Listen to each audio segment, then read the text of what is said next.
বিশ্বকাপের সব high voltage লড়াই শুরু হচ্ছে রাউন্ড অফ 32 থেকে। সোমবার বাংলাদেশ সময় রাত 11টায় জাপানের মুখোমুখি হবে সেলেসাওরা। যুক্তরাষ্ট্রের হিউস্টনে শেষ 16 নিশ্চিত করার লড়াইয়ে নামবে ব্রাজিল। তবে জাপানকে হালকাভাবে নেওয়ার মোটেও সুযোগ নেই। কার্লো আঞ্চলিক দল গ্রুপ সি এর চ্যাম্পিয়ন হয়ে নকআউটে এসেছে। বিশেষ করে স্কটল্যান্ডের বিপক্ষে তাদের দাপুটে জয় ছিল গ্রুপ পর্বের অন্যতম সেরা পারফরমেন্স। অন্যদিকে গ্রুপ এফ এর রানার্স আপ জাপানও দারুণ সংগঠিত ফুটবল খেলেছে। নেদারল্যান্ডসের মতো শক্তিশালী দলের বিপক্ষেও তারা নিজেদের সামর্থ্য জানান দিয়েছে।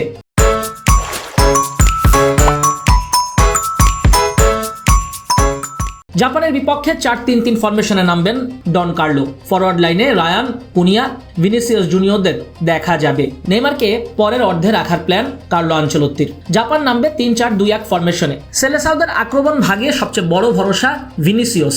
এছাড়াও ব্রুনো গিমারেস, ক্যাসিমিরো, কুনিয়ারাও সাপোর্ট দিতে প্রস্তুত।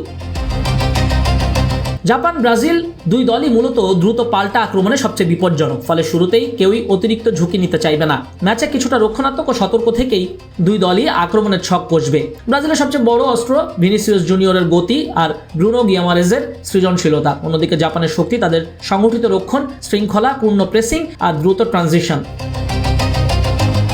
ব্রাজিলের আক্রমণের ছন্দ অনেকটাই নির্ভর করবে ব্রুনোর উপর। তাকে যদি জাপান নিয়ন্ত্রণে রাখতে পারে তবে ব্রাজিলের আক্রমণ অনেকটাই ধীর হয়ে যাবে। জাপানের আক্রমণের সবচেয়ে বড় সুযোগ আসতে পারে ব্রাজিলের ডান দিক দিয়ে। দোয়ানের গতি ও আক্রমণাত্মক দৌড় এই ম্যাচে বড় পার্থক্য গড়ে দিতে পারে। ব্রাজিল স্পষ্ট ফেভারিট হলেও জয়ের সম্ভাবনা খুব বেশি এখনই বলা যাবে না। এদিকে জার্মান অর্থনীতিবিদ জোয়াকিম ক্লেমেন্ট দাবি করেছেন ব্রাজিলকে হারিয়ে জাপানই যাবে শেষ 16-তে। যদিও চলতি বিশ্বকাপে ক্লেমেন্টের অনেক সমীকরণই মেলেনি।